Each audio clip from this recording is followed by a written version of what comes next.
sommes en direct. Les docteurs sont là. Donc, elles ne sont pas en retard. Docteur Horst Weyer, bonjour. Véronique. Bonjour, Guylaine. Alors, Véronique, dis-moi qui tu es, qu'est-ce que tu pratiques comme médecine et pourquoi tu es là aujourd'hui? Alors, je suis là, je suis médecin généraliste avec une pratique de médecine alternative qui prend de plus en plus de place dans mon quotidien professionnel et j'exerce à Didier et je suis là pour témoigner surtout sur l'expérience de stage de respiration que j'ai réalisé avec Jean-Philippe Véronique qui est à mes côtés. D'accord. Donc, on va parler, après, on va dar honneur aux dames. Donc, Alix Moulanier. Bonjour Alix, merci d'être là. Oui, alors bonjour à tous. J'exerce la profession de médecin généraliste et je suis homéopathe. Homéopathe, d'accord Alix. On va régler le problème de la technique. Et Jean-Philippe Véronique, merci d'être là. Bonjour. Bonjour. Alors Jean-Philippe, c'est toi le maître à manioc aujourd'hui parce que tu vas venir nous parler du souffle et comment respirer. Voilà, c'est ça? il paraît. Alors qui es-tu, d'où viens-tu, que fais-tu? Alors je m'appelle Jean-Philippe Véronique. Je viens de région parisienne. Après mes origines martiniquaises m'ont amené ici ces dernières années. Et aujourd'hui, à la base, moi je suis éducateur sportif, formateur dans le milieu du sport et du socio-sport. Donc vraiment l'idée de l'activité physique au service des vulnérabilités sociales. Et aujourd'hui, je fais aussi beaucoup de formations au niveau de la respiration. D'accord. Alors on va commencer avec toi. Donc qu'est-ce que la respiration et pourquoi il faut respirer? Pourquoi c'est si important? Alors, par quoi commencer? On va commencer par simplement le fait qu'aujourd'hui, on sait, avec quand même un très grand nombre d'études scientifiques, couplées aussi à beaucoup de traditions et beaucoup d'histoires dans l'évolution des peuples et de la santé, que la respiration nasale doit être au centre de la santé. C'est la première chose. Ah bon? Et qu'on est resté masqué 2 ans sans pouvoir respirer, donc on est quasiment mort là. Bah, en tout cas, la symbolique pour moi est forte hein, au niveau de ce qui s'est passé. Si on prend la symbolique tout simplement du masque, hein, c'est effectivement que finalement, et ça c'est mon interprétation, on ne pouvait respirer que chez soi. Donc il y a la symbolique pour moi d'un retour chez soi, un retour dans son corps. Et par rapport à la respiration nasale, ce que je voulais dire, c'est que on sait que la grande majorité des difficultés de santé, c'est lié à une respiration excessive, un phénomène d'hyperventilation, où le corps derrière va devoir s'adapter pour rester en vie et ça peut entraîner en tout cas un grand nombre de difficultés de santé de tous ordres. Donc quand tu dis hyperventilation, c'est qu'on respire trop vite, on respire comme ça? Alors c'est la respiration, l'hyperventilation va surtout se développer ensuite en respiration buccale par la bouche, mais c'est vraiment l'idée en fait que le corps fonctionne de base en métabolisme aérobie, donc c'est simplement l'oxygène qui sort du sang pour aller dans les cellules et créer de l'énergie. Mais quand on a un déséquilibre au niveau de nos niveaux de dioxyde de carbone et d'oxygène, eh ben on peut avoir moins d'oxygène disponible. Donc du coup, le corps il va passer en métabolisme, ce qu'on appelle anaérobie. Et quand on passe sur ce métabolisme, il y a beaucoup de production d'acide. Et c'est ça qui va derrière perturber l'équilibre acido-basique et donc augmenter l'acidité du corps. Donc on dit faire attention à ce qu'on mange, que ce soit pas trop acide, etc. Mais quand c'est trop acide, le corps il va hyperventiler parce que qui dit trop d'acidité dit trop de CO2 dans le corps. Donc on va hyperventiler, on va passer par la bouche parce que c'est plus confortable, plus facile de libérer un gros volume. On va un peu comme les chiens qui régulent leur température comme ça, et on va libérer du coup plus vite de CO2 pour remonter le pH et que ça vienne équilibrer. Mais même après avoir mis ce système en place, on se rend compte que ça peut notamment fatiguer les reins qui sont obligés de relâcher certaines choses pour réguler le pH, et quand on entend la fatigue et quand on entend justement les reins qui prennent derrière, c'est en partie alors, grâce à quand tu cause de parles ça. des reins, ce ne sont pas les os, hein, c'est l'organe. Hein. C'est l'organe. Ouais, bien sûr. Parce que chez nous, quand on parle d'animal rein, ce sont les os. Okay. Et tu dis que la respiration peut avoir une conséquence sur le rein, le fait de mal respirer? Oui, parce que en fait, globalement, pour que le CO2 il puisse sortir du corps, on a besoin de bicarbonate.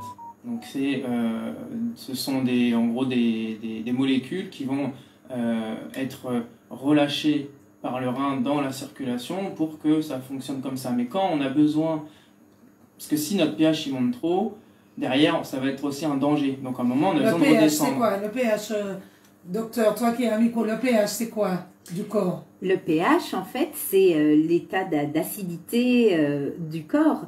C'est-à-dire qu'on définit le pH basique, c'est-à-dire un pH élevé, supérieur à 7, ou un pH acide, un pH inférieur à 7. Et on sait que de nombreuses pathologies sont en rapport, et notamment le vieillissement cellulaire est en rapport avec une acidose, c'est-à-dire un pH trop bas. Et comment on peut contrôler ça? Avec la respiration. Ben oui, justement, parce que en fait, si ensuite ça monte trop haut, ensuite il faut que ça redescende, il faut que ça remonte, et en fait l'organisme il doit faire le yo-yo comme ça, et au bout d'un moment, ça fatigue énormément les reins, qui va un coup relâcher des bicarbonates, un coup les retenir, et c'est ça qui conduit globalement à la dialyse par exemple. Carrément. Bah oui, parce qu'il fatigue. Et donc du coup la respiration, bah, on peut agir directement sur ça, parce qu'on va agir premièrement sur la partie ce qu'on appelle biochimique, donc c'est-à-dire l'équilibre entre nos niveaux de CO2 et d'oxygène qui vont agir sur des récepteurs très importants connectés au cerveau et qui induisent en fait la fonction respiratoire.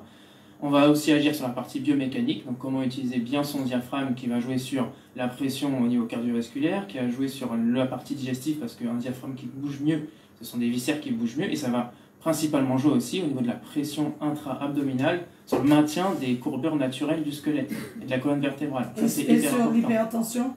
Ben oui, parce que ça va forcément jouer sur la question de la pression artérielle.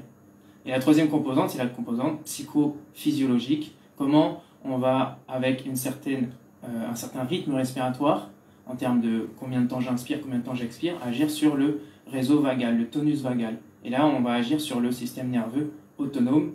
Et là, c'est encore notre sujet. Et au niveau du stress et au niveau de l'énervement, c'est parce qu'on respire mal aussi? Ben oui, ben justement, c'est ce que je viens de dire par rapport au tonus vagal. Le tonus vagal, en fait, c'est en lien avec le système nerveux autonome. Le système nerveux autonome, qu'est-ce que c'est?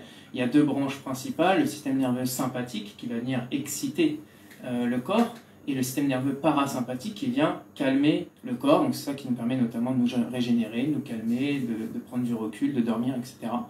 Et en agissant sur ce réseau vagal, on va agir sur l'équilibre de ces deux branches. Et quand on rééquilibre ces deux branches, eh ben, en gros, ça va mieux. Parce qu'aujourd'hui, on sait que toutes les pathologies de santé ou de santé mentale, ce sont des irrégularités de rythme au niveau du système nerveux autonome. Donc en gros, on est soit trop excité, soit trop calme, et au niveau de nos récepteurs, bah, c'est pas cohérent, et le cœur derrière, bah, il récupère justement ce déséquilibre. Eh ben dis donc, je ne savais pas que de simplement respirer, ça agissait sur tout le corps, le cerveau, les reins, le cœur. C'est incroyable. Donc on devrait nous apprendre à respirer à l'école. Exactement, c'est ce que j'ai dit à Jean-Philippe. Il est important aujourd'hui qu'on comprenne cette nécessité d'apprendre aux enfants à respirer. Le petit bébé, spontanément, il sait faire ça. On n'a pas besoin de lui apprendre. Quand on observe même la respiration d'un enfant, spontanément, il régule. Puis après, on oublie parce qu'on a des vêtements qui ne sont pas toujours adaptés. On a des... Continue. On a aussi des stress dans la vie, et puis on oublie, je ne sais pas pour quelle raison on oublie d'ailleurs. Pourquoi est-ce qu'on ne continue pas Ah bah là, il faudrait aborder la question de la biologie des émotions. Hein, Ah oui. Ça, on aura le temps d'en parler, je pense. Tout à fait. Bon, ben on verra Alix tout à l'heure parce que... Oui, c'est compliqué. C'est compliqué, la technique. Alors, les auditeurs disaient... Mais comment tu pourras nous apprendre à respirer à la radio? Oui. Et on parle aussi, ici, il y a beaucoup d'enfants asthmatiques. Et pour ces enfants-là aussi, il faudrait avoir des protocoles, des protocoles de respiration. Alors, il existe déjà l'école de l'asthme, oui, où on apprend certaines choses aux enfants, mais rien de ce que moi j'ai pu expérimenter lors du stage que nous avons eu le week-end dernier avec Jean-Philippe. Le travail que fait Jean-Philippe est vraiment un travail en profondeur, et pas ce qu'on peut apprendre à l'école de l'asthme, qui est déjà un bon début. Cette école existe, maintenant il faudrait peut-être qu'elle se rapproche de personnes ayant d'autres connaissances vraiment en termes de physiopathologie, etc., pour vraiment pouvoir optimiser ce temps passé à l'école de l'asthme pour tous les enfants. D'accord. Alors, Véronique Horst-Weyer, j'ai bien dit, hein?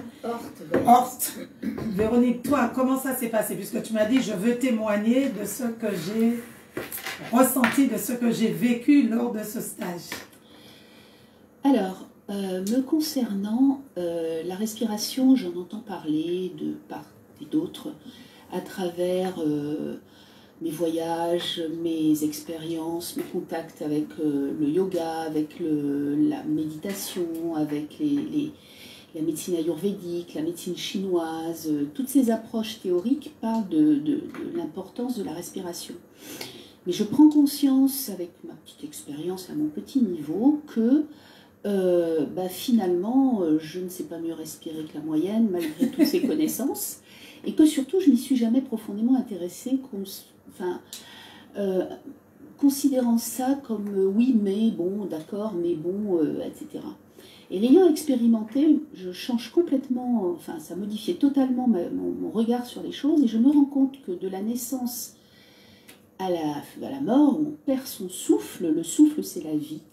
Et le souffle a une importance phénoménale à tous les étages et à tous les moments de la vie, en fin de compte. Et c'est une sacrée ressource autonome et facile d'accès, surtout. Et Alix disait que le bébé sait intrinsèquement respirer.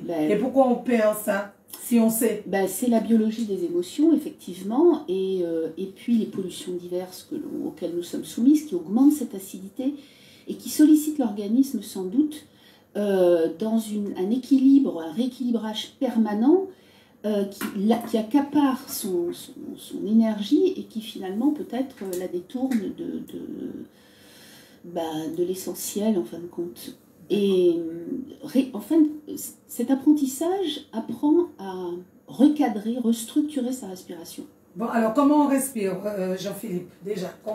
Vas-y, comment? Moi, je veux un cours tout de suite, en direct. Et puis, Joe, qui a du mal à dormir, il n'arrive pas à dormir la nuit et il dort la journée. Alors, comment il faut faire? D'accord. Eh bien, est-ce qu'on peut prendre 5 minutes? Oui, Super. Avec plaisir. Eh bien, on va installer tout de suite la respiration fonctionnelle.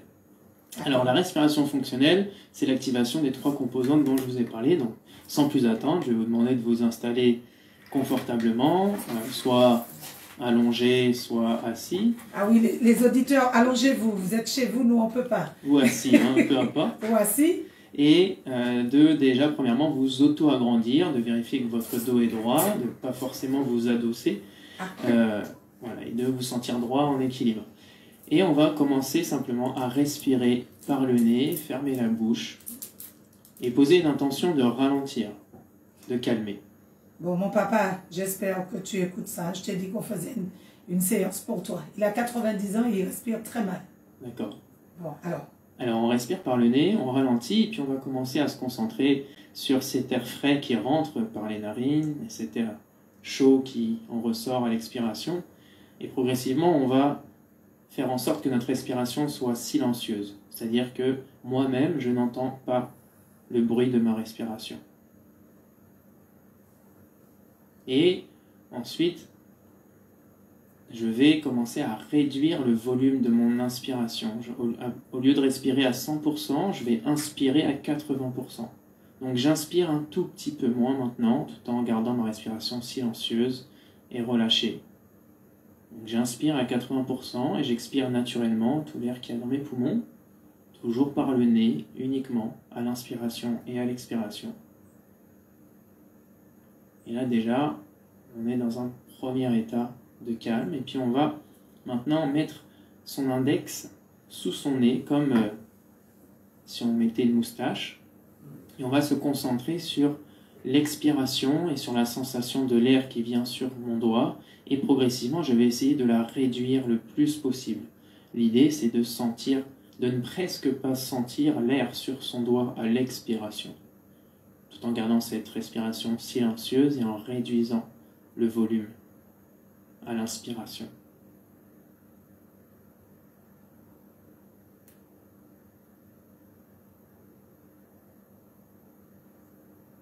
Et maintenant qu'on a installé cette première composante, on va installer la deuxième, la partie biomécanique. On va mettre ses deux mains au niveau de ses deux côtes du bas, avec les pouces vers l'arrière et les doigts vers l'avant. On fait tout le tour avec ses flancs de ses côtes.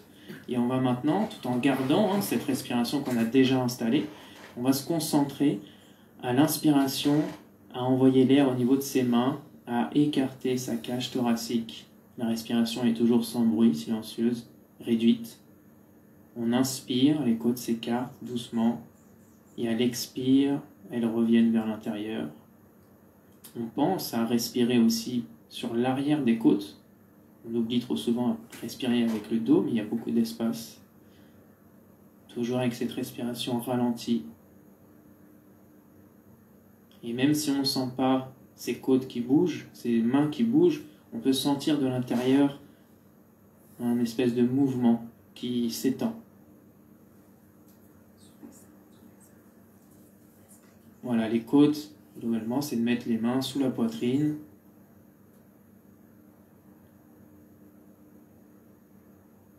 Jo, sous la poitrine, pas dans le dos, sous la poitrine. Je suis en retard, là. Et maintenant, on va garder une seule main au niveau des côtes et on va remettre son index au niveau du nez. Donc on a une main au niveau du nez et une main au niveau des côtes et on vérifie qu'on a bien installé les deux composantes. Donc à l'inspiration, respiration réduite, les côtes s'écartent. À l'expiration, les côtes se referment et on sent presque pas l'air sur son doigt.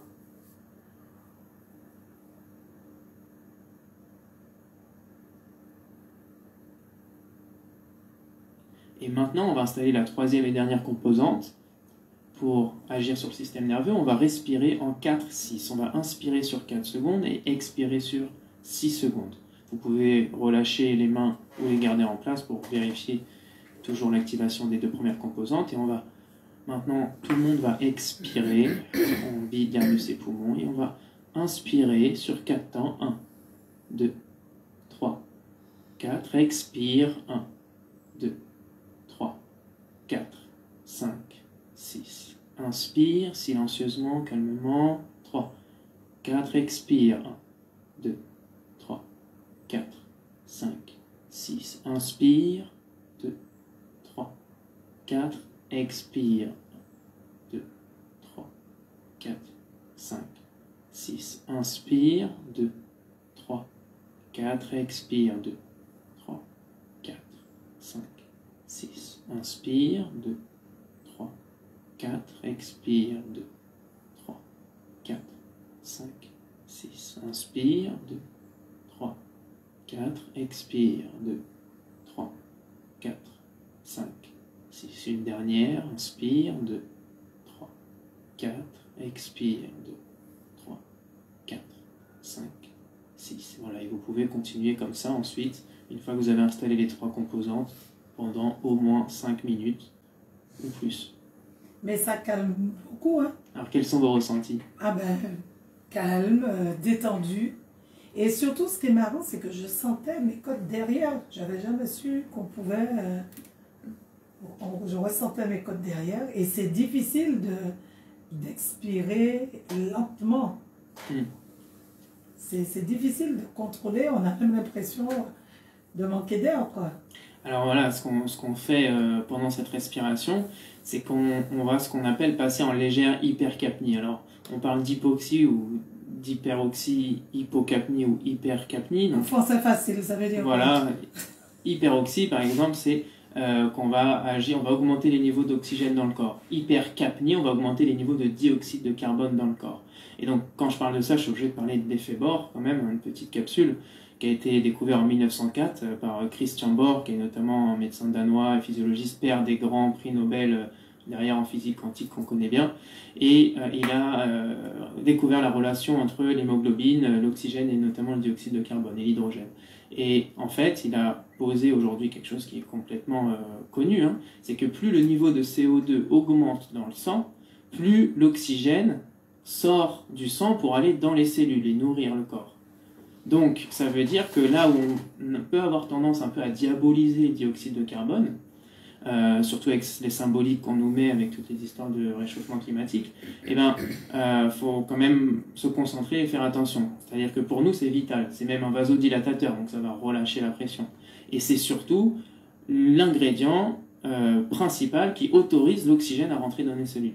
Et donc là, le fait de passer en respiration où on va légèrement réduire notre volume, eh ben, on va premièrement augmenter le niveau de CO2. On va le garder un peu plus longtemps dans le corps. Donc, on va plus s'oxygéner directement.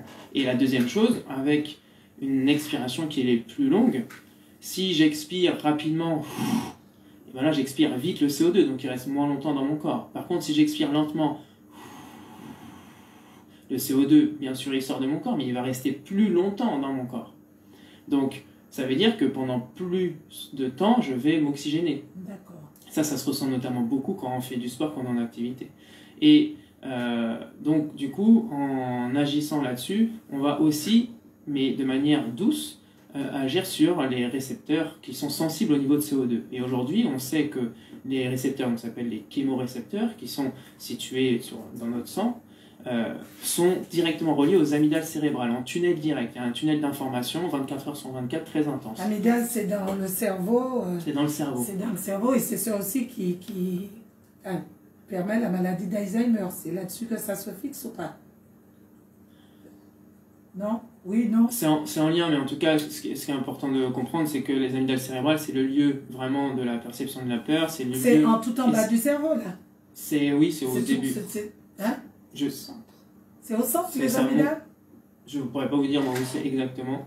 Parce qu'il me semble que quand on fait des radios pour rechercher la maladie d'Alzheimer, si elles sont très perforées comme un gruyère, c'est que la maladie avance, non? Alors, moi, je ne suis pas une experte en maladie d'Alzheimer et en imagerie, surtout IRM de la maladie d'Alzheimer. Il faudrait peut-être se rapprocher. À vérifier. À vérifier. Et donc, du coup, les amygdales cérébrales, elles sont en lien. C'est comme si un peu l'hippocampe lui était subordonné. Et l'hippocampe, c'est tout ce qui va jouer sur les émotions, la mémoire émotionnelle, etc. Mais les amygdales, il y a aussi ce qui se joue au niveau de la perception de la peur. Ce qui est intéressant, c'est de savoir que c'est la fonction respiratoire qui est gérée par les amygdales cérébrales aussi.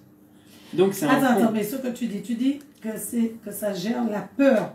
Ouais. Donc, quand on a masqué les gens qui ne pouvaient pas respirer et qu'on leur distribue tous les jours des messages qui vont mourir, et qu'on comptait les morts, donc, les gens étaient dans quel état alors? En tout cas, les récepteurs, justement, au niveau de CO2, étaient encore plus sensibles. Et du coup, si on a des récepteurs qui sont très sensibles au niveau du CO2, on a des résultats de personnes qui sont très très sujettes à l'anxiété. C'est-à-dire que globalement, un petit stress va prendre de grandes proportions. Et ça va générer par exemple des crises d'angoisse et des schémas de respiration où on a besoin de respirer comme ça. C'est-à-dire que c'est le corps qui parle. Et en repoussant le niveau de tolérance, donc en augmentant la tolérance au CO2, donc ça veut dire en diminuant la sensibilité des récepteurs au CO2, et ben on va diminuer le niveau d'anxiété et on va reprendre le contrôle. Donc ça, on va vraiment agir dessus en réduisant sa respiration. Globalement, on n'a pas besoin d'inspirer autant, toutes les injonctions respire fort. Non, en fait, ça veut surtout dire inspire moins et expire plus longtemps. Et qu'on accouche et qu'on fait faire... Oui, j'ai une spécialiste là. Non, je ne suis pas une spécialiste, je n'ai accouché que 4 fois. Oui. Mais autour de toi, tu as des gens qui sont spécialistes. Tout à fait. Effectivement, ce qu'on demande à une femme enceinte, ou qu'on demandait, j'ose espérer que les choses ont changé en salle de travail, mais pour ma part, j'ai accouché à domicile de mes 4 enfants et je n'ai jamais hyperventilé et j'ai quasiment jamais poussé pour accoucher. Donc moi, quand j'entends même pousser, puis ça n'a pas de sens en fait. Par contre, se centrer sur la respiration, accompagné par des expirations prolonger le travail qui est en train de s'effectuer, oui, ça permet, en tout cas, moi, ça m'a permis de mettre au monde mes 4 enfants. D'accord. Excusez-moi si je peux faire un parallèle qui pour moi est parlant, même ça, faut juste me laisser le temps de finir ma phrase. Quand on va à la selle, c'est un peu le même principe. J'y pensais. Le fait de pousser, ce n'est pas naturel. Quand on va à la selle, le fait de pousser, ce n'est pas naturel. C'est pour ça qu'aujourd'hui, il y a quand même une connaissance qui est très importante qui a du mal à re-rentrer dans les mœurs, c'est simplement normalement, on doit avoir une position accroupie. Donc c'est pour ça que l'idée, c'est de mettre un tabouret en dessous de ces toilettes, surtout s'ils sont trop hauts. Et il y en a beaucoup qui sont très hauts, notamment dans certains endroits. Il faut vraiment que les genoux dépassent la ligne du bassin. Et à ce moment-là, il y a certains sphincters qui vont se relâcher. Jean-Philippe, tu vas trop vite. Alors, tu dis qu'on est sur les toilettes. On est sur les toilettes. On prend un petit banc. On a les 2 pieds au sol. On prend un tabouret, par exemple, on va mettre ses pieds dessus. Et en faisant ça, on va relâcher relever les pieds et nos genoux. Et les genoux. L'idée, c'est de reproduire une position comme si on était accroupi, les fesses par terre. D'accord. Et là, ça diminue le risque de constipation de tout ça. En tout cas, oui, ça va favoriser parce que ça va relâcher justement toute la tension au niveau du ventre et de l'appareil digestif. Et surtout, ça va mettre l'intestin et le côlon dans une position beaucoup plus droite. Et donc, c'est beaucoup plus simple pour que ça descende parce qu'on utilise la gravité. Il ne faut pas pousser, il faut respirer tranquillement et laisser les choses se faire. Voilà. En tout cas, au quotidien, ça peut changer beaucoup de choses au niveau digestif. Hein. D'accord. Mais il y a beaucoup de personnes qui sont constipées et puis beaucoup de personnes âgées qui sont sur des chaises percées où elles sont encore plus hautes. Et donc, le parallèle que je voulais faire, c'est qu'il y a une question de position. C'est-à-dire, voilà, on sait qu'à l'accouchement, il y a des positions qui sont plus favorables. Alors, il y en a même plusieurs. Et ensuite, il y a une question de détente.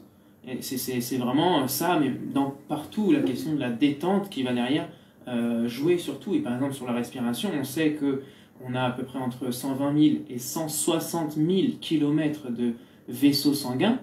Donc, c'est 3 fois le tour de la Terre. 3 à 4 fois le tour de la Terre. Et juste en respirant par le nez, on va produire de l'oxyde nitrique, qui est considérée comme, entre guillemets, la molécule miracle, parce que c'est une molécule qui n'est créée que quand on respire par le nez. Donc cette molécule, elle va dilater tous les parois sanguines, parce que ça va notamment avoir une action au niveau du relâchement des muscles lisses. Donc les muscles lisses, c'est les muscles profonds, c'est les muscles stabilisateurs, c'est tous les organes, toutes les viscères, mais c'est aussi toutes les parois des capillaires et des artères, des artérioles. Donc on va relâcher tout ça, et ça, quand on respire par le nez, ça se diffuse dans toute la voie respiratoire. D'accord. Heureusement qu'on s'est rencontrés à la plage. Alors, vous étiez à la plage à un stage de respiration pour monter sur le Mont de l'Archer. Alors, c'est quand le prochain stage, Jean-Philippe? Alors, je me permets juste de préciser que c'était une formation, parce que je fais aussi des stages, mais là c'était une formation de 4 jours, principalement destinée aux professionnels de l'éducation et de la santé, mais aussi ouvert à toute personne désireuse d'aller plus loin dans justement cette conscience de soi, dans la respiration. Et je fais aussi des stages d'un jour, d'une demi-journée à un jour. Et alors les prochaines dates, il y a un stage de respiration donc au Muriel Bedeau Center le dimanche 4 décembre. 4 décembre. Voilà. Chez Muriel, c'est à Sainte-Luce. À Sainte-Luce, voilà, l'entrée de Sainte-Luce, au Coteau. Et ensuite, on prévoit une belle conférence dans la soirée du vendredi 2 décembre également.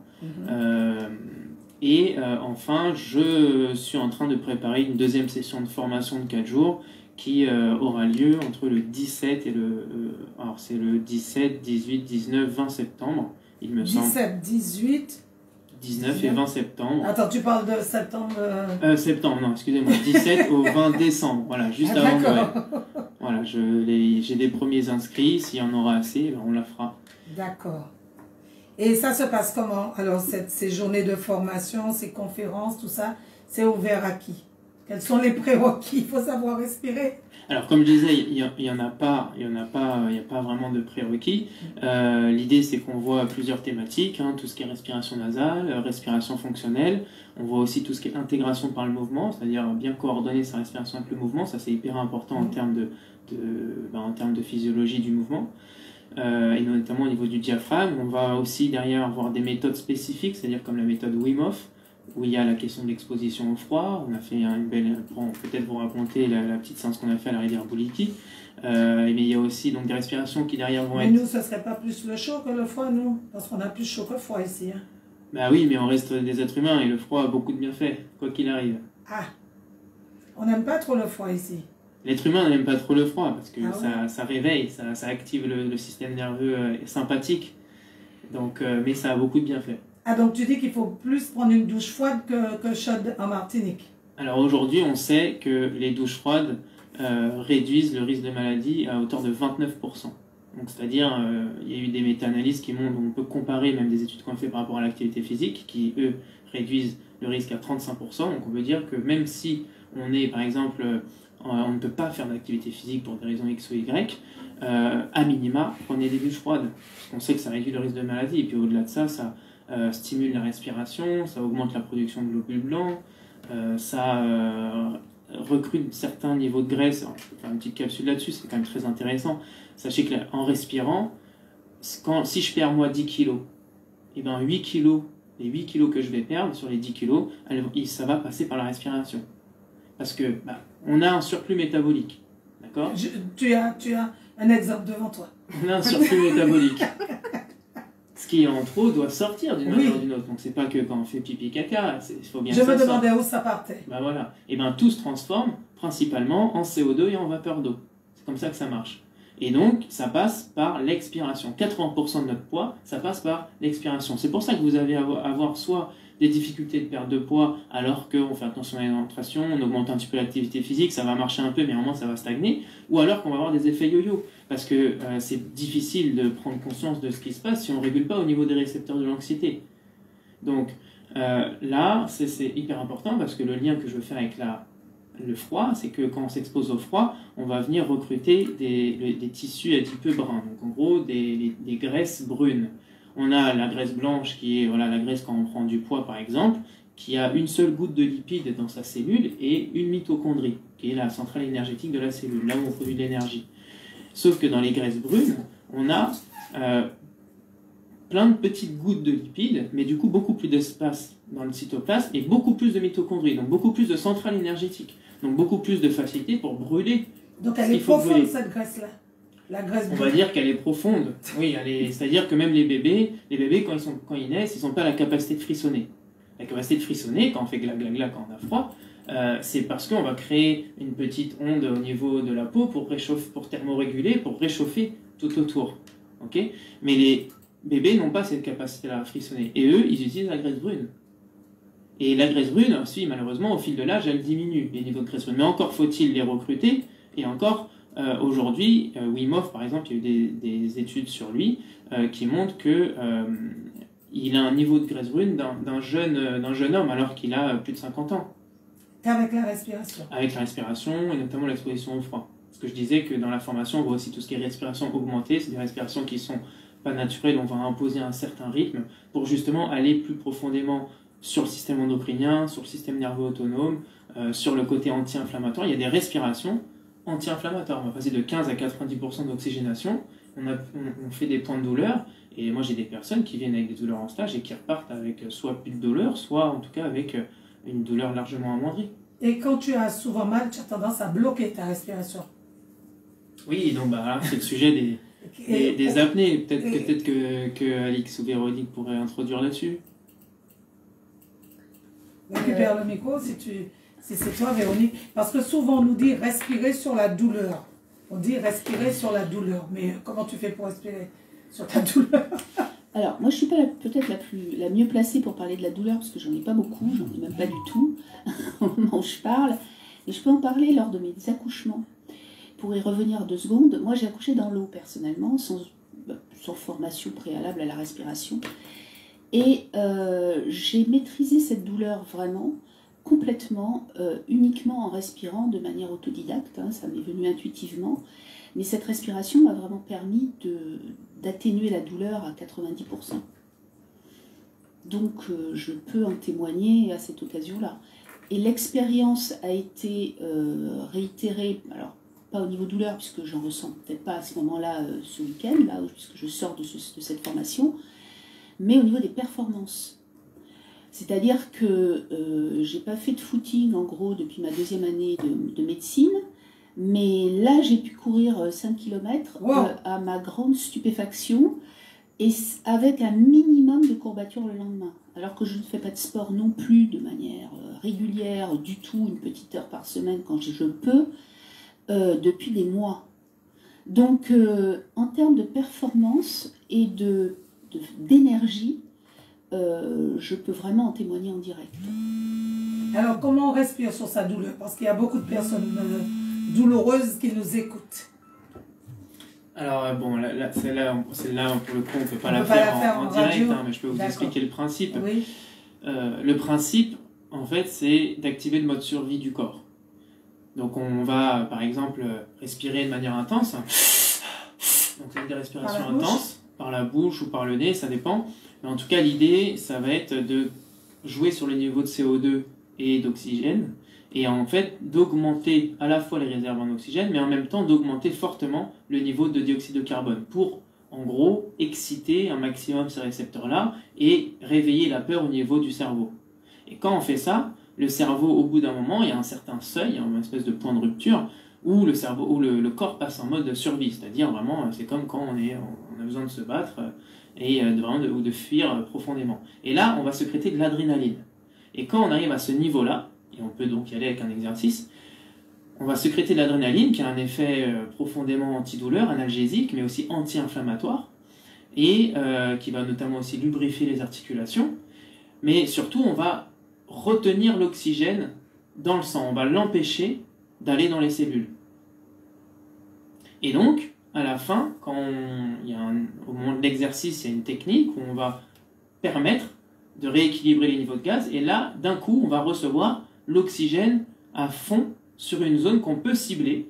Et comment on va cibler cette zone? On va la cibler soit en contractant un muscle, parce que la vasoconstriction des vaisseaux va attirer le sang, soit en proposant un point de pression directement sur la douleur, ou alors encore en s'exposant en froid, c'est-à-dire, par exemple, j'ai mal à la main droite, je vais préparer un bloc glacé, et je vais plonger ma main dedans, à ce moment-là. Et ça va faire affluer le sang. Et là, on va bénéficier d'un coup d'une énorme décharge d'oxygène qui, derrière, va activer le métabolisme aérobie et qui va forcément empêcher la production d'acide et qui va aussi rééquilibrer au niveau nerveux.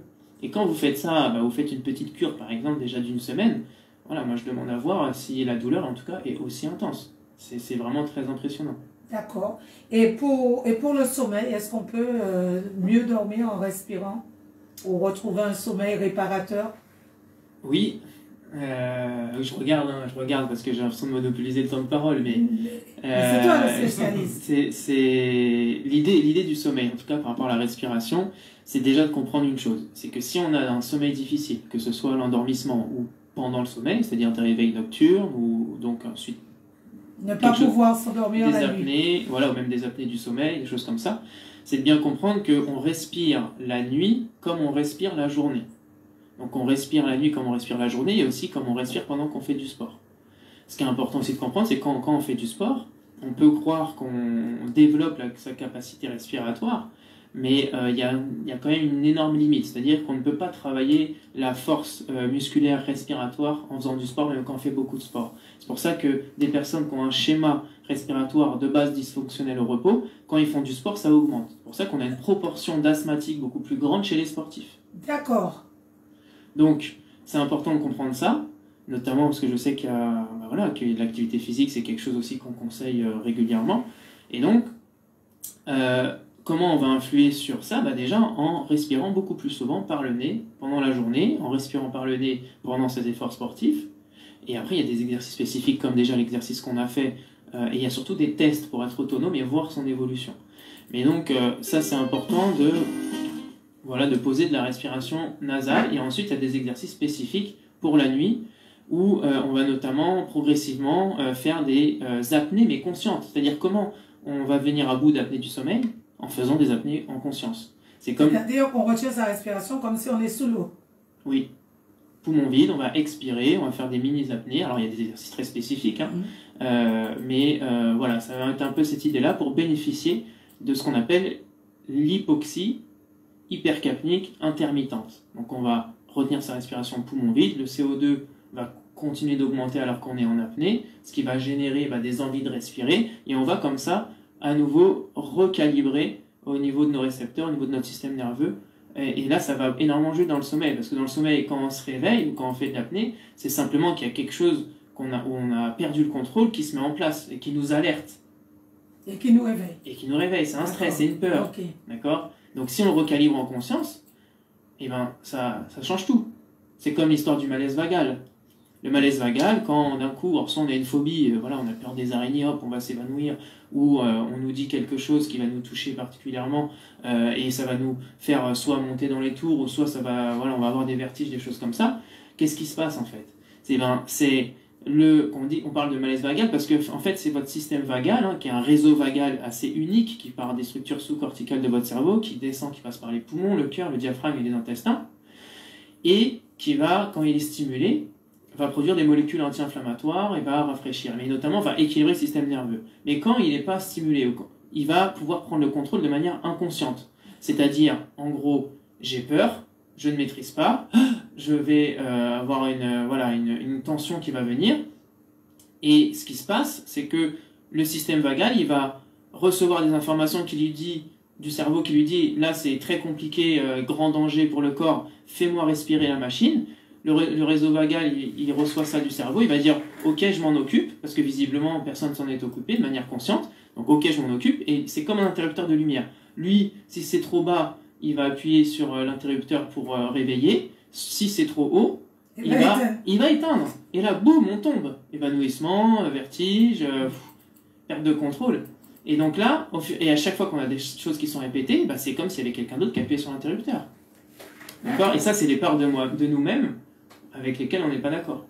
On va faire une pause. Merci. Nous revoilà, mes amis, donc sur RFA Radio Fréquence Atlantique. Donc, Alix, tu voulais donner un témoignage par rapport au foie, par rapport à ce que tu as... On te voit enfin. Docteur Moulanier. Oui, alors, moi, je suis quelqu'un d'assez frileuse. Si la mer n'est pas à 23 degrés, c'est difficile pour moi d'y rentrer. Et bien sûr, Philippe nous avait réservé cette session à Cœur-Bouliki.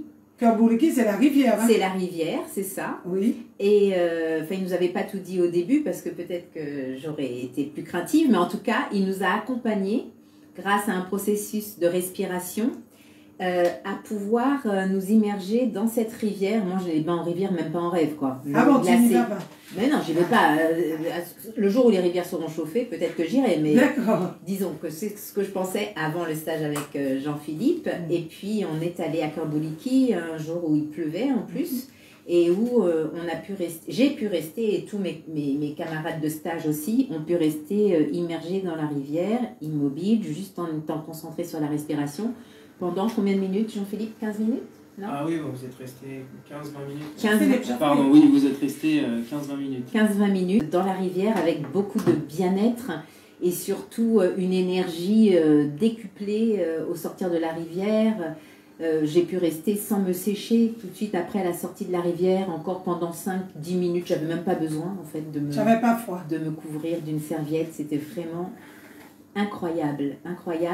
Et ce stage, pour moi, ça m'a permis de vraiment reconnecter avec, je vais le dire comme ça, ma puissance, mes capacités en termes de bien-être, en termes de santé.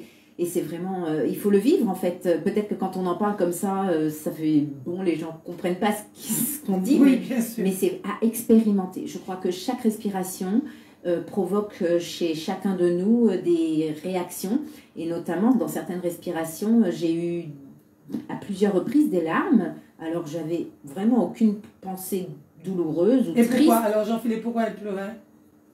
Globalement, quand le corps s'exprime sans qu'on puisse trop savoir pourquoi le contrôler, c'est simplement qu'on s'est mis dans un état cérébral assez profond, notamment on voit la présence d'ondes alpha dans le cerveau qui en fait simplement permettent de faire résonner les tissus plus en profondeur et qui vont venir relâcher en profondeur au niveau de l'ADN et permettre que les émotions soient un petit peu décongestionnées. Et pourquoi on a peur du foie ici comme ça? On craint le foie ici. Les personnes âgées, même mettre de la glace, même mettre de la glace sur une articulation douloureuse, ils ont du mal. Je crois qu'on a peur de tout ce qu'on ne connaît pas bien, en fait. Souvent, particulièrement les personnes âgées aiment le chaud, aiment l'eau chaude, aiment les bouillottes chaudes et ils ont du mal avec le foie. Sur leur douleur. En médecine, parfois il va être proposé de mettre le corps en contact de froid et parfois le corps en contact de chaud. Tout dépend de l'effet qu'on veut obtenir. La température, je ne sais pas si les gens ont peur du froid ici. Particulièrement, même les jeunes, il faut qu'ils aient de l'eau chaude, alors qu'ici, l'eau, elle est pas froide. Eh ben, Ils ont du mal à se laver avec de l'eau froide. Peut-être qu'on a quelque chose là à apprendre, tout simplement, si ce n'est pas réapprendre, parce que je ne pense pas qu'il y a... Quand on était enfant, on se baignait à l'eau froide. Merci, il y avait une stagiaire au stage, Astrid, Moi, je me baigne qu'à l'eau froide. qui racontait que son papa, quand elle était enfant, leur interdisait, ils étaient plusieurs enfants, de prendre des douches en eau chaude, avec de l'eau chaude, parce que lui, quand il était enfant, il ne se baignait qu'à l'eau froide. Moi, je me baigne Donc, qu'à l'eau froide. on a su ça. Donc, on n'a pas forcément peur du froid. On a été baigné à l'eau froide. Bien sûr, dans il y les a longtemps. rivières, partout. Parfait. Donc, on n'a pas peur du froid.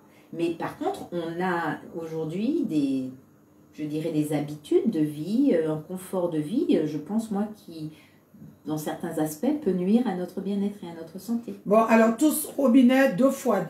Oui, c'est ce que je fais depuis. Merci, Jean-Philippe, avec grand bonheur. Et ben, je vous en prie, et je pense que aussi on a développé un peu une peur du froid. C'est-à-dire que moi, par exemple, j'ai grandi avec une espèce de peur du froid. Où tu vas, toi? Où dès que j'avais un petit coup où il y avait une baisse de température, je pouvais attraper la crève. Et du coup, je pense qu'il y a quelque chose qui se joue au niveau du froid, parce que si il y a une variation de température trop intense et que le corps n'y est pas habitué, préparé, ben, le système immunitaire qui est basé notamment sur la thermogénèse, la capacité à produire de la chaleur, il ne va pas suivre. Et du coup, on va avoir, par exemple, on va avoir mal à la gorge, on va attraper des petites maladies, des petits états grippaux qui vont durer un peu trop longtemps, etc. Donc je pense qu'au fur et à mesure, on est très malade. Moi, avant là aujourd'hui j'ai 31 ans, jusqu'à mes 24 ans, quand j'ai commencé à changer pas mal de choses dans mon hygiène de vie, à chaque fois qu'il faisait un peu froid, j'attrapais la crève, j'avais ma grippe de l'année, j'avais mon rhume des foins, j'avais ma gastro dans l'année, et tout ça a disparu. Ça fait 9 ans là que je suis absolument plus malade, plus jamais. Et en fait, c'est juste parce qu'il y a certaines choses à réguler. Et donc là, en faisant ça, pareil, c'est toujours la même chose. On s'expose et on reprend le contrôle. Donc tu dis, parce que mon père, il faisait de la rééducation en piscine, et il disait que la piscine l'a grippé, l'a rendu malade, parce qu'il faut passer à la douche, que la douche n'était pas à la même température, et que ces variations de température l'ont rendu malade. Donc tu confirmes? Je confirme, c'est-à-dire ce qui est important, c'est la notion de progressivité. Alors je confirme, dans le sens où non, c'est pas la douche du tout qui l'a rendu malade. Ce qui entre guillemets l'a rendu malade, c'est une partie de son corps, c'était un peu trop fort, trop violent, l'incapacité en fait du corps à gérer ces variations de température. Et quand c'est comme si vous n'allez pas courir un marathon si vous vous entraînez pas un minimum. D'accord. Si vous courez, vous n'avez jamais couru, vous allez faire un marathon, vous allez avoir très très mal après. Si vous vous entraînez, ça va être mieux. Là, c'est un peu le même principe. Donc, alors, la recommandation, tu dis aux gens, tout cela, on diminue sur l'eau chaude. Alors, la recommandation, elle est très simple. C'est notamment le savoir de Sébastien Knep, qui est devenu même l'abbé Knep, qui s'est réfugié après dans l'église au moment où il a commencé à guérir beaucoup de personnes au milieu du 19e avec l'eau. Il a écrit notamment La cure de l'eau en 1878, vous pouvez retrouver sur Internet, et il était surnommé le docteur de l'eau, et même le docteur du choléra. Il guérissait les gens simplement avec l'eau, et notamment l'eau froide et des bains dérivatifs. Et aujourd'hui, ça nous dit juste que lui, ce qu'il disait, c'était prenez des douches entre 3 et 6 minutes, y compris le temps où vous vous déshabillez, vous vous rhabillez. Maintenant, c'est important, quand vous sortez de la douche, après le froid, attendez environ 30 secondes, une minute avant de sauter dans la serviette, pour bien que les globules blancs puissent être stimulés et faire face aussi au froid. Et en même temps, vous n'êtes pas obligé de faire complètement froid, vous pouvez aussi partir chaud, faire la douche écossaise ou au système suédois, sauna, neige. Et juste vous prenez votre douche chaude normalement, vous savonnez tout ça, et puis à la fin, progressivement, vous tournez vers le froid. Donc vous pouvez commencer tiède, et puis de jour en jour, augmenter un peu le froid, et rester ensuite plus ou moins longtemps. Déjà rester 10 secondes, 20 secondes, 30 secondes, 1 minute, 5 minutes, etc. Mais on y va progressivement. Moi, comme j'aime bien le froid, même en France, je commence, comme tu dis, un peu tiède, mais je ne peux pas finir chaud. J'ai toujours de l'eau froide, même en France. Après, il y a la technique dont parlait Alix. Il y a une technique. C'est-à-dire la technique très simplement. Déjà, la première chose, c'est de prendre sa décision avant d'entrer dans l'eau. Tu dis ça y est, j'y vais. J'y vais. Je prends le temps. Je prends le temps, et quand je suis bien dans ma décision, surtout, c'est d'accorder la pensée avec l'acte. C'est-à-dire, au moment où je dis « Ok, j'ai pris ma décision », je prends l'eau et je la mets sur moi. La deuxième technique, c'est ensuite de mettre l'eau tout de suite au-dessus de la ligne de cœur. Parce que quand on rentre dans l'eau froide, si on y va à tâtons, il y a toutes les parties importantes du corps qui vont se protéger. Les parties génitales, le ventre, le cœur. Ils vont dire j'ai trop froid, j'ai trop froid, Ouais, j'ai trop c'est froid. peur, peur, peur, peur. Et on hésite à chaque fois, on y va petit à petit. Alors que si on descend tout de suite au niveau de la ligne de cœur, on la dépasse, il n'y a plus rien à protéger. Et là, ça va mettre un petit choc. Et là, troisième technique, c'est il faut se concentrer uniquement à expirer. Parce que quand on expire, on appuie sur la pédale de frein. On active le système parasympathique. Quand on inspire, on appuie sur la pédale d'accélération. Donc juste on appuie sur la pédale de frein et combinons ça, en combinant ces trois techniques, c'est très facile. Et est-ce que moi, j'ai tendance à arriver et à plonger? Moi, je n'hésite pas, je plonge. Oui, voilà, il n'y a pas de problème, il faut juste faire... J'étais au Croisic, c'était 19 degrés, j'ai dit jamais je vais rentrer, donc je plonge. Ah oui, voilà, après quand vous arrivez sur des eaux à moins de 10 degrés, en moins de 5 degrés ou à 0 degré, là c'est non, notre histoire. 0 degrés, j'ai jamais essayé. Voilà. Ça doit être froid. Bientôt, bon. Prochaine formation, je vais amener des piscines et j'achèterai des glaçons. Des glaçons. Maman, ok, je vais commencer par le bain de pied froid. On prend un appel. Oui, bonjour RFA, bonjour. Vous nous appelez d'où, votre prénom? Oui, bonjour Guylaine. Bonjour. Je me prénomme Bruno. Bonjour Bruno. Je vous appelle de Fort-de-France. Oui, merci. C'est simplement pour demander à Jean-Philippe, qui est le spécialiste, oui, qui organise les stages, mais aussi à Alix, qui a participé, pour bien respirer. Alix et Jean-Philippe, où doit-on aller en Martinique? Soit plutôt l'air salin iodé aux salines, ou à l'aileron à la montagne Pelée.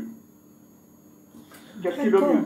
Ah oui, les gens ont tendance à dire ça, il faut sortir vrai, chez soi pour respirer l'air pur. Non, mais si on reste dans les gaz d'échappement au centre-ville de Fort-de-France, là où j'habite, c'est pas la peine. Hein. Bien sûr. En pleine rue là, ça sert à rien. Bien sûr, alors bien sûr.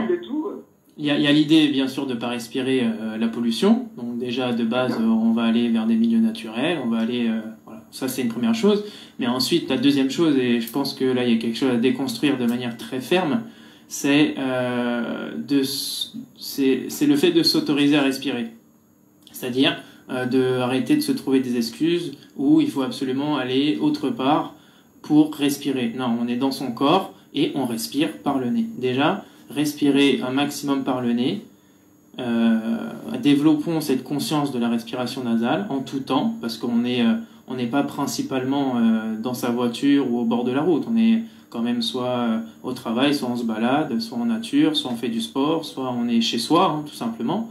Respirons simplement par le nez, sans trop se poser de questions. Maintenant, bien sûr, si vous pouvez allier un espace naturel, alors là, il n'y a pas vraiment de règles, et de toute façon, j'ai pas plus de connaissances que ça à ce sujet, si ce n'est que si vous allez respirer dans les hauteurs, allez-y, mais pas de respiration intense, en tout cas surtout au début, parce que la pression partielle en oxygène diminue avec l'altitude, donc on y va tranquillement. Mais par contre, c'est très intéressant de respirer partout, et notamment en altitude. Ça va être très vivifiant. Et puis tu habites à Fort-de-France, tu peux aller au bord de mer, hein? Tu peux par aller exemple, hein, du côté de la Française. Du côté de la Française, là. Après aussi le Malécon. Voilà. Alors peut-être une réponse. Excuse-moi, peut-être une deuxième réponse concrète. J'ai eu l'occasion de parler il y a quelques années avec un pneumologue. Oui. C'est aujourd'hui les niveaux de pollution, ils sont très très forts dans les 50 mètres de part et d'autre d'un axe routier intense. Donc on va essayer d'aller à au moins 100 mètres à l'écart, de manière perpendiculaire à l'axe routier, à au moins 100 mètres pour voilà, diminuer en tout cas l'état de pollution. Quelle bonne idée. Et puis merci beaucoup Jean-Philippe. Deux petites questions rapides, c'est de te demander si on peut se tutoyer. Que penses-tu du pranayama, donc cet exercice de la base du yoga, hein, ces exercices de respiration, est-ce que c'est bon à pratiquer au quotidien, est-ce qu'on doit s'en inspirer?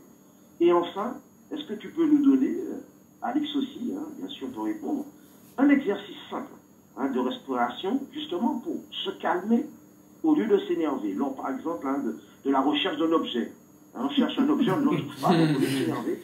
Qu'est-ce qu'on doit faire, Jean-Philippe et Alix, comme exercice respiratoire, pour se calmer? Voilà. Alors je vous remercie tous les trois, puisque l'heure est bientôt arrivée. Oui. La première question, un exercice simple de respiration et de pranayama. Ah oui, le pranayama. Alors, pranayama. Que pense-t-il, Jean-Philippe, même Alix peut répondre aussi, je répète, du pranayama, donc cet exercice de... Mais tu connais ça? Et enfin, est-ce qu'il peut nous donner un petit exercice? Ok. Alors, le pranayama. Le Merci pranayama... beaucoup, la famille. Je vous écoute à la radio. Oui, merci. Ah, bah, d'accord, Merci. je vous remercie chaleureusement. Merci. Merci Alix et merci Jean-Philippe. Merci. Bonne journée à tous les Bonne trois. journée. Alors le pranayama rapidement, bien sûr, une grande majorité des savoirs en termes de respiration viennent du pranayama. C'est très bien de faire du pranayama, il faut juste commencer tranquillement sur des respirations nasales, inspire, expire, ralentir. Un des grands principes du pranayama à la base de tout, c'est la respiration réduite. C'est aussi ce qu'on retrouve notamment dans des rites de passage au niveau des samouraïs qui devaient mettre une plume au niveau de leur nez et si la plume bougeait, bah, ils étaient entre guillemets disqualifiés. Wow. Il y a plein de petites histoires comme ça. Il y a beaucoup de savoirs aussi qui viennent du territoire persan. On retrouve notamment une grande respiration bien connue, la marche afghane. Donc en termes d'exercice, premier exercice, simplement respirer par le nez, lentement, ne plus entendre le bruit de sa respiration et essayer de calibrer sa respiration sur un rythme en 5-5 ou en 6-6. Donc je compte jusqu'à 5 à l'inspiration et j'expire, je compte jusqu'à 5 à l'expire. Ou alors aussi on peut faire un deuxième exercice qui est la marche afghane. Je marche sur 3 pas en inspirant, je garde ma respiration en haut sur 1 pas, j'expire sur 3 pas et je garde ma respiration en bas sur 1 pas. Ça fait du 3-1, 3-1. Et là, on peut le faire tout en marchant ou quand vous faites votre petite marche quotidienne, marche du dimanche.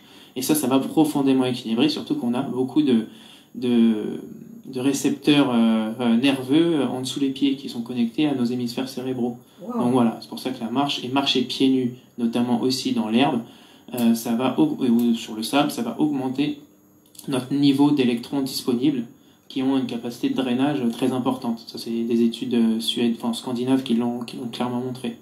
Et une question, là, ce sera la dernière pour toi, Jean-Philippe. Comment calmer les enfants?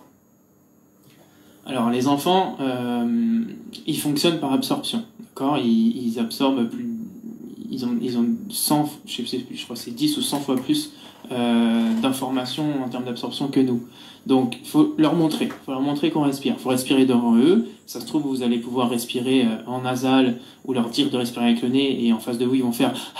Ils vont respirer avec la bouche, mais c'est leur moyen d'intégration, hein, de remettre en question l'autorité. C'est leur moyen d'intégration, donc il faut juste continuer à respirer. Et ensuite, il y a on sait aussi que il y a des enfants qui sont plus réceptifs que d'autres, qui ont plus de difficultés à se concentrer. Mais ensuite, il y a notamment ce qu'on appelle le myotape, qui est un dispositif qu'on met autour de la bouche qui va venir légèrement comprimer les lèvres. Et ça, pour le coup, on peut leur installer pour qu'ils dorment en respiration nasale. Ça, c'est très idéal aussi pour tout le monde. Hein. Mais ça, c'est un moyen aussi très important. Et puis ensuite, c'est premièrement, d'un point de vue collectif, de faire un petit peu... de poser ça aussi sur la scène de la politique éducative, qu'il y ait de plus en plus de choses qui soient faites au niveau de la conscience des éducateurs et des enseignants surtout. Et puis ensuite, il y a des exercices ensuite de la respiration réduite qu'on a fait et des exercices de petites apnées. On va inspirer, expirer, retenir sa respiration 3 secondes, réinspirer, récupérer. Il y a plein de petits exercices comme ça. Mais en fond, ce qui se joue beaucoup en termes d'indicateurs, c'est l'essoufflement de l'enfant. Faut observer à quel moment il s'essouffle. Est-ce que le matin il s'essouffle? Est-ce que le matin c'est là où il a des pics émotionnels? Est-ce que c'est plutôt le soir? Est-ce que quand il fait un peu de sport il va s'essouffler? Est-ce que quand il parle d'un sujet particulier il va s'essouffler? Il faut regarder l'essoufflement. Et ensuite, il faut pratiquer avec lui. Quelque part, peu importe ce qu'il fait autour, faut qu'il comprenne aussi qu'il n'y a pas d'injonction dans le milieu de la respiration. Il faut lui montrer. Et donc, ça impose de se réapproprier nous-mêmes en tant qu'adultes et en tant que figure d'autorité ce savoir-là. Et ensuite, c'est proposer, quand on le sent, des petits exercices spécifiques pour lui poser aussi un cadre. Lui dire, ouais, voilà, là, tu as ça, et là, si on fait ça, c'est bien. Il n'y a pas de raison qui n'accepte pas de respirer alors qu'il accepterait de prendre des médicaments. Il n'y a aucune raison. Si on lui explique, on prend le temps, on est patient, il n'y a aucune raison que ça ne marche pas. Donc, les maîtresses devraient venir à ton stage pour pouvoir, oui. Avant de commencer le cours, faire une petite séance de respiration. Ah oui, et même aller plus loin. Moi, j'ai posé des cycles éducatifs annuels avec des équations pédagogiques où on va se concentrer sur certaines thématiques, certaines techniques, avec aussi qu'on peut transformer en jeu. Parce que moi, j'aime beaucoup d'essayer de transformer ça en jeu. On peut faire, par exemple, des éperviers avec certaines respirations. On peut faire des éperviers en apnée avec des ados. Là, je vais intervenir dans un collège dans pas longtemps, je vais leur faire ça. Donc voilà, il faut passer par le jeu. L'épervier, vous savez, c'est quand il y a un chat au milieu, il faut aller de l'autre côté sans se faire toucher. Ah, qu'est-ce qui nous empêche de le faire en apnée? Rien. Ah, ok, très bien, très bien. Ok, eh ben, c'était un plaisir d'apprendre tout ça sur la respiration.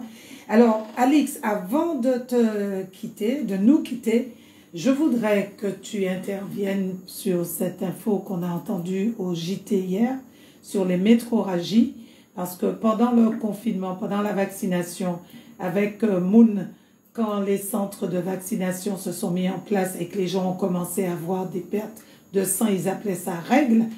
On leur avait dit, dans toutes les communes, ce ne sont pas des règles, c'est une perte d'immunité et c'est très grave. Et ils dit, nous tenisiez plus gros qui bœuf et quand nous pâtés savaillés, nous pâtés docteur, qui ça nous t'est qu'à dire. Donc aujourd'hui qu'on a un docteur avec nous, Alex, qu'est-ce que tu en penses de ça, puisqu'on demande aux gens de témoigner, de dire, de se signaler au niveau de la NMS. C'est vrai que c'est vraiment avec une grande joie que hier, en regardant le journal télévisé, j'ai vu que Martinique, la première, pour ne pas faire de pub, mais avait signalé que l'ANSM, l'Agence nationale de surveillance du médicament, enfin reconnaissait reconnaissait qu'un nombre donné de personnes, de femmes injectées, pouvaient avoir eu des effets indésirables. Mais souviens-toi quand même, Alice, qu'il y a une association, Rendez-moi mon cycle, qui a œuvré et qui n'a pas été reçue au Sénat, qui a un avocat, il y a quantité de femmes. Mais tout à fait, Guylaine, je te rejoins. C'est pour ça que je te dis que j'ai été contente de voir que l'ANSM, qui est réputée être un organisme, je dirais, national et qui a vraiment une autorité, oui. En tout cas, signalait que les femmes qui avaient des troubles du cycle, à savoir des aménorrhées, c'est-à-dire l'absence de cycle, l'absence de règles depuis les injections, ou des hyperménorrhées, c'est-à-dire des saignements qui ne s'arrêtent pas et qui sont prolongés avec risque d'anémie, ou encore des dysménorrhées, c'est-à-dire des troubles du cycle avec des douleurs, enfin des choses différentes de ce qu'elles avaient habituellement, devaient refaire remonter ces effets indésirables au niveau donc de cette Agence nationale de surveillance du médicament. C'est important parce que enfin là, on commence à reconnaître des effets indésirables à court et moyen terme concernant les injections. Il faut savoir que comme les injections sont encore en cours d'évaluation, les effets cliniques, les effets indésirables à long terme, eux, seront peut-être apparaîtront dans les prochaines années. Nous n'en sommes qu'au début. Hein. Je vous rappelle que ces injections sont toujours en cours d'évaluation. Les essais cliniques, on est toujours en essai. On est en essai. Et les gens courageux qui ont accepté ou qui ont... Enfin, il y en a qui ont été obligés, hein, comme les médecins et autres personnels soignants ou travaillant dans des établissements dédiés à recevoir des personnes dites malades ou en souffrance. Mais les gens qui ont accepté de prendre ces injections alors qu'ils n'étaient pas forcément obligés de le faire, qui l'ont fait pour des choix personnels que je respecte, sont vraiment des gens qui participent à une étude. Et donc c'est important, je le dis là, que vous retourniez, si vous avez des effets indésirables, et j'insiste, quels qu'ils soient, parce que je parle avec des proches, avec des patients qui me font part d'effets indésirables, ou en tout cas de souffrance, de pathologie. Je leur dis, là, il faut faire une déclaration. Hein, on est au stade de pharmacovigilance, comme on dit, c'est-à-dire qu'il faut faire remonter ça, puisqu'on est en cours d'évaluation. Et certains patients me disent, oh mais non, mais ça n'a rien à voir avec le vaccin. Mais oui, tout le temps. Mais non, mais moi-même, je ne sais pas si ça a à voir avec le vaccin ou pas. Je n'en sais rien, puisque c'est en cours d'évaluation. Donc la moindre des choses, si on veut faire avancer les choses et dans le bon sens, c'est que chaque personne qui souffre de quelque chose, que ce soit grave, que ce soit pas grave, même des cancers, d'accord, puisque j'ai des patients qui ont des cancers, qui ont pris l'injection. Est-ce que c'est en lien? Je n'en sais rien. Mais si chaque personne se dit ça n'a rien à voir, ça n'a rien à voir et ne fait pas remonter les effets indésirables potentiels, comment allons-nous pouvoir avancer sur l'évaluation de cette médication, enfin cette injection? Puisque c'est pas même jour où j'étais au Cavignon. On est d'accord. Donc c'est important qu'aujourd'hui, toute personne ayant pris ces injections, volontairement ou de force, peu importe, puisse aller voir son médecin traitant de façon à faire une déclaration d'effet indésirable. Les études ensuite suivront. Il y aura on va collégier toutes ces déclarations et puis ça va faire avancer le schmilblick. C'est important. D'accord. D'accord. Ah ben, merci. Et Alix, quand tu es ménopausée et que tu as ces pertes de sang, ce ne sont pas des règles. Non. C'est dangereux ou pas? Eh ben, je ne peux pas te dire. En tout cas, pour le confort de la femme, c'est pas très Non, mais agréable. est-ce que c'est pas une perte d'immunité pour la matrice? Est-ce que c'est normal de saigner là? Ce n'est pas normal de saigner. D'ailleurs, toute femme ménopausée qui saigne. vient me voir avec des saignements vaginaux, bien sûr, je fais faire des examens complémentaires parce qu'il peut s'agir d'un cancer, il peut s'agir de plein de choses. En fait, il faut vraiment que les gens ne restent pas isolés. Les médecins sont là, vos médecins sont là. Il faut vraiment vous rapprocher de votre médecin et de ne pas banaliser un symptôme qui peut être important et avoir des conséquences sur votre santé. Mais même chez les jeunes aussi, Astrid, Alix, même chez les jeunes qui en dehors des règles ou bien qui ont des règles qui durent mais quel que soit votre vitam âge, éternel. quel que soit votre âge, j'ai envie de dire, vous avez quelque chose qui n'est pas habituel, quelque chose, je ne dis pas que c'est lié à la vaccination, j'en sais rien moi.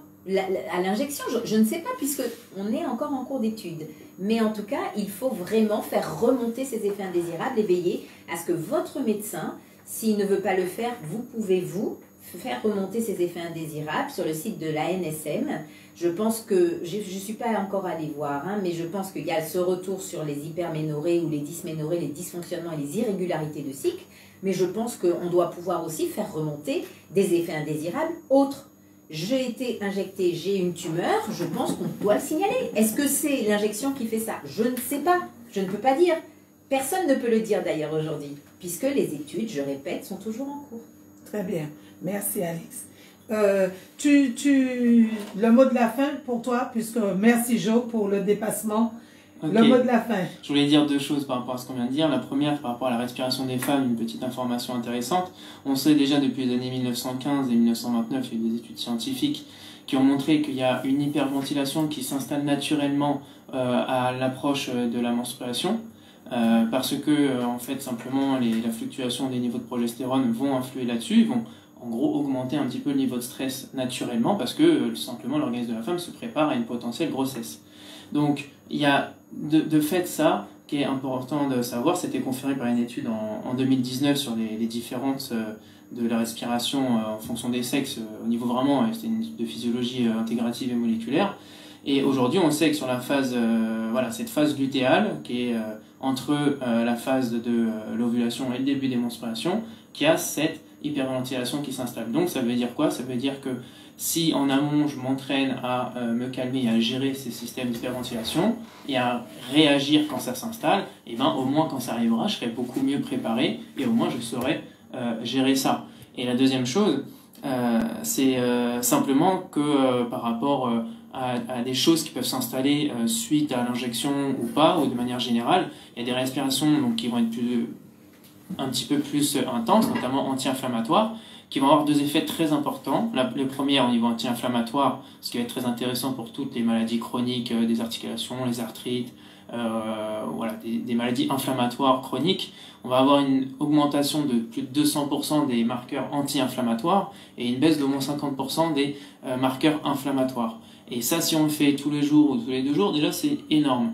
Et ensuite, il y a une sélection naturelle qui se fait, c'est-à-dire que vu qu'on impose un rythme très intense consciemment, les cellules qui ne vont pas réussir à suivre, elles vont automatiquement être détruites. Parce que ce qui se passe quand on commence à avoir des maladies auto-immunes, des maladies chroniques, c'est que la fonction d'autodestruction des cellules du corps ne fonctionne plus. Du coup, elles préfèrent soit muter et changer de mode pour justement se proliférer en mode tumeur, soit elles vont juste être un peu trop lentes ou ne pas répondre et elles vont pas pouvoir aller d'elles-mêmes à la poubelle. Et en fait, en faisant ça, on nettoie tout, on met un petit coup de Karcher. Donc ça, c'est aussi intéressant pour nettoyer toutes les toxines qu'il y aurait dans le sang. Très bien. Alors, je voudrais juste, Jean-Philippe, tu sais, pendant le cycle menstruel, en fait, chez la femme, on sait que La muqueuse utérine, en fait, elle est en lien. Il y a aussi parfois, chez certaines femmes, pendant les saignements, pendant les règles physiologiques, en fait, elles peuvent avoir des épistaxis, c'est-à-dire un saignement du nez. Parce que la muqueuse utérine et la muqueuse nasale réagissent en fait aux mêmes hormones. Donc c'est important cette respiration nasale, hein, puisque effectivement en fait tout est lié. Hein. Et c'est intéressant ce que tu dis, parce que par exemple au niveau du sexe masculin, on a les mêmes tissus érectiles dans les narines qui nous permettent de faire ça, de gonfler les narines là, que les tissus érectiles qui permettent au sexe masculin d'avoir une érection tout simplement. Donc il y a vraiment un lien en fait, hein. Et puis il y a le lien aussi entre l'odorat, et c'est-à-dire qu'aujourd'hui il y a des études qui ont montré que l'odorat est complètement connecté on va dire à l'aspect sexuel, parce qu'on sait à quel point les odeurs jouent sur la mémoire émotionnelle et aussi on va dire comment le dire, l'intensité de la réponse aux stimuli on va dire l'appétit sexuel. L'odorat, ça a été montré que ça joue. Donc, il y a une machinerie assez exceptionnelle au niveau du nez. Hein. Ce qu'on pourrait dire aussi, c'est que il y a plus de 30 fonctions qui sont liées au cœur, aux poumons, qui sont régulées par le nez, ou c'est pas le cas par la bouche. On pourrait dire que la respiration buccale, ça est responsable justement des ronflements, de l'atrophie des voies respiratoires. Surtout que depuis les années 1800, on mange beaucoup plus mou, donc on a des visages qui s'atrophient, on a une diminution des muscles, une atrophie des muscles de la mâchoire qui viennent réduire les voies respiratoires. Donc pour ça, il faut manger régulièrement dur, il faut prendre le temps de mastiquer, il faut manger des racines, il faut arrêter de manger que mou, parce que là on est en train d'atrophier. Des pâtes du riz, quoi. Et des hamburgers. Et des hamburgers, tout à fait. Et donc ça va filtrer l'air, il y a un filtre aussi au niveau bactérien. C'est énorme ce qui se passe avec le nez. D'accord. On a notamment en Martinique toute une pharmacopée qui permet on l'a vu pendant le Covid, les remèdes rasiers, tout ça, mais c'était hyper important, d'accord. C'est pas pour rien qu'on n'a pas laissé notre collègue pharmacien de la Guadeloupe continuer à développer, qu'il n'a pas eu les crédits pour développer ce qu'il voulait développer.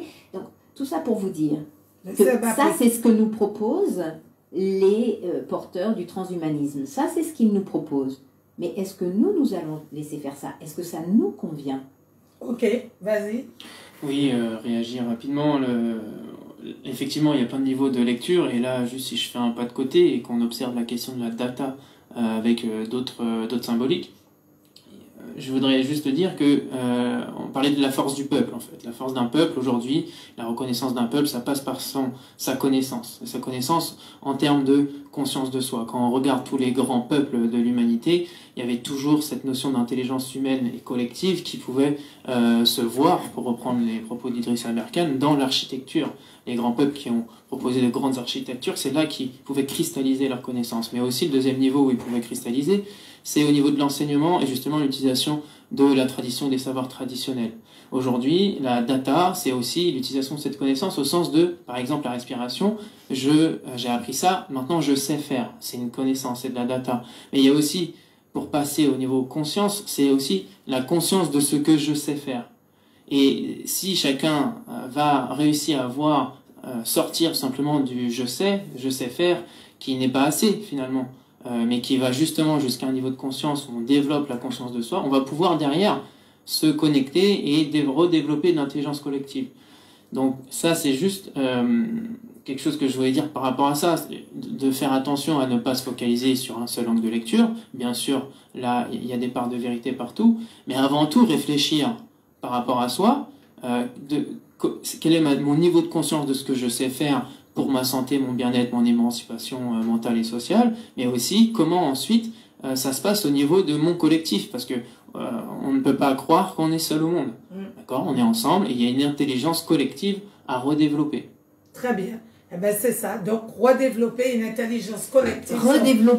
Redéveloppons, reconnectons-nous et refusons, puisque nous savons faire, nous avons des savoirs ancestraux. Et voilà, et comme en communication non violente, on dit, si je dis non à quelque chose, si je refuse à quelque chose, c'est surtout parce que j'ai conscience de ce à quoi je dis oui. Et donc, faire attention à bien aussi se concentrer principalement sur ce à quoi on dit oui. C'est ça qui va nous permettre de rester calme. Très bien. Eh bien, merci Jean-Philippe Véronique. Donc, on rappelle les formations. 4 décembre chez Muriel à Sainte-Luce. 2 décembre, la conférence. Toujours chez Muriel? On ne sait pas encore. On ne sait pas encore. le 17, le 18, le 19, le 20 décembre. Ce sera chez Muriel à Sainte-Luce. D'accord. Et un numéro de téléphone si quelqu'un veut te joindre? 06 99 99 83 33 47. 33 47. Merci. Merci Guylaine. Merci Jean-Philippe.